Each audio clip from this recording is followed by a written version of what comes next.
اللیل نام، پہلے ہی لفظ واللیل کو اس سورہ کا نام قرار دیا گیا ہے۔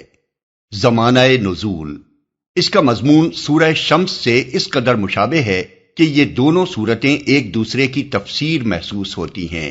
ایک ہی بات ہے جسے سورہ شمس میں ایک طریقے سے سمجھایا گیا ہے اور اس سورہ میں دوسرے طریقے سے۔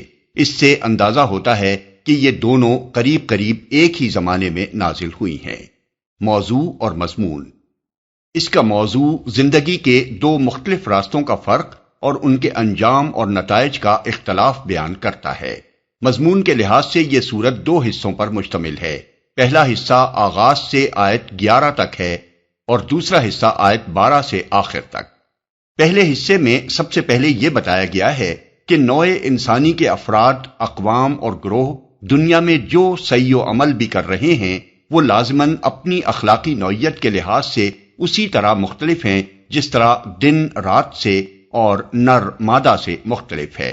اس کے بعد قرآن کی مختلف صورتوں کے عام انداز بیان کے مطابق 3 اخلاقی خصوصیات ایک نوعیت کی اور 3 اخلاقی خصوصیات دوسری نوعیت کی سعی و عمل کے ایک وسیع مجموعے میں سے لے کر بطور نمونہ پیش کی گئی ہیں، جسے سن کر ہر شخص بڑی آسانی کے ساتھ یہ اندازہ لگا سکتا ہے کہ ایک قسم کی خصوصیات کس طرز زندگی کی نمائندگی کرتی ہیں اور دوسری قسم کی خصوصیات اس کے برعکس کس دوسرے طرز زندگی کی علامات ہیں۔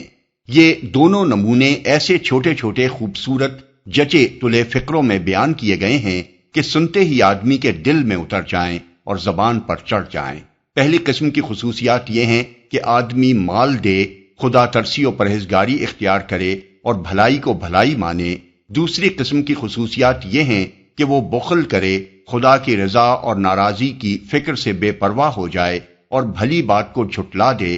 پھر بتایا گیا ہے کہ یہ دو طرز عمل جو صریحاً ایک دوسرے سے مختلف ہیں، اپنے نتائج کے اعتبار سے ہرگز یکساں نہیں ہیں، بلکہ جس قدر یہ اپنی نوعیت میں متضاد ہیں اسی قدر ان کے نتائج بھی متضاد ہیں۔ پہلے طرز عمل کو جو شخص یا گروہ اختیار کرے گا، اللہ تعالیٰ اس کے لیے زندگی کے صاف اور سیدھے راستے کو سہل کر دے گا، یہاں تک کہ اس کے لیے نیکی کرنا آسان اور بدی کرنا مشکل ہو جائے گا۔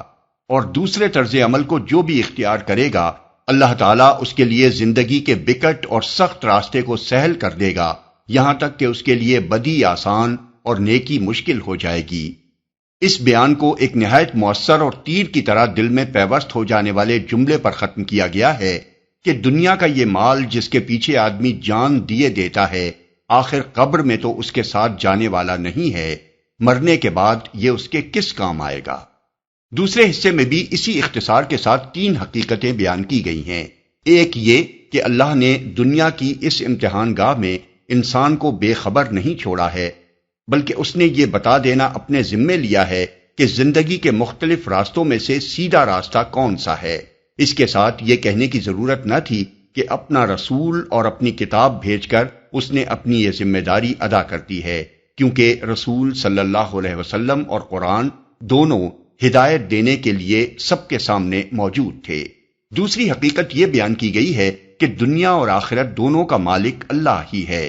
دنیا مانگو گے تو وہ بھی اسی سے ملے گی اور آخرت مانگو گے تو اس کا دینے والا بھی وہی ہے۔ یہ فیصلہ کرنا تمہارا اپنا کام ہے کہ تم اس سے کیا مانگتے ہو۔ تیسری حقیقت یہ بیان کی گئی ہے کہ جو بدبخت اس بھلائی کو جھٹلائے گا جسے رسول اور کتاب کے ذریعے سے پیش کیا جا رہا ہے اور اس سے منہ پھیرے گا، اس کے لیے بھڑکتی ہوئی آگ تیار ہے، اور جو خدا ترس آدمی پوری بے غرضی کے ساتھ محض اپنے رب کی رضا جوئی کی خاطر اپنا مال راہ خیر میں صرف کرے گا، اس کا رب اس سے راضی ہوگا اور اسے اتنا کچھ دے گا کہ وہ خوش ہو جائے گا۔